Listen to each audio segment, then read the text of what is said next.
فکر عاقل کردنم هرگز نباد.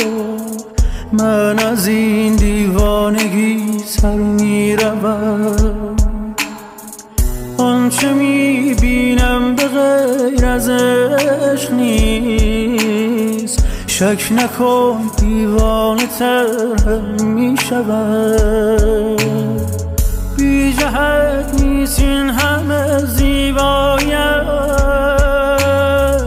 هر کسی بیند تو را مجنون شود.